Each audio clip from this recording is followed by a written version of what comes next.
Encontre a tração. Qual é o primeiro passo que eu tenho que fazer aqui? Separar. O primeiro passo é representar as cores. Sacolar tudo. Ainda não. Assim não. Tem uma preparação para depois que você ensacola, não é assim. Os preliminares, né? Peso de ar. Procedimento correto. E normal de ar. Tração. Certo? Peso de A, ó, peso de B, normal de B, tem essa força 80 que já está representada, e tem a tração aqui também, certo? Agora sim, agora depois que você já botou o vetor, aí você pode sacolar aqui. Que beleza, hein? Aqui, ó. Sacola. As forças que puxam para baixo, nesse caso, são iguais às forças que empurram para cima, sim? Então a resultante nesse eixo Y vale quanto? Não, nesse eixo. Aqui é 4 mais 4?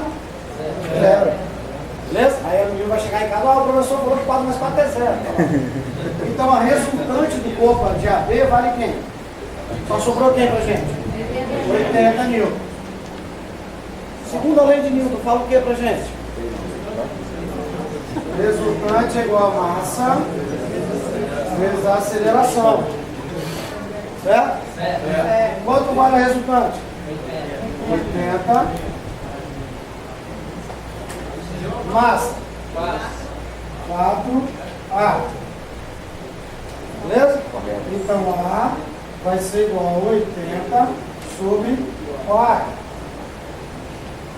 Então a aceleração vai ser igual a ok? Achado a aceleração. Opina não. Começa agora não. Não começa agora. Não começa. Próximo passo é fazer o quê? Eu separo o corpo, não é? Qual que eu separo? Qualquer um. Quando falo qualquer um do véu, pode ser qualquer um mesmo. Né? Vocês querem A ou B? A ou B? Quais são as forças que estão agindo sobre o corpo A? Só sobre o corpo A. Peso. Normal.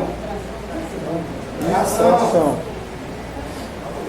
Peso e a normal. Então a resultante do corpo A é igual a tração. Segunda lei de Newton. Resultante é igual a massa vezes a aceleração, não é? O R não é igual a T? Não é o T que eu quero achar? Isso. Então vai ser T, vai ser igual a massa de ar. Aceleração.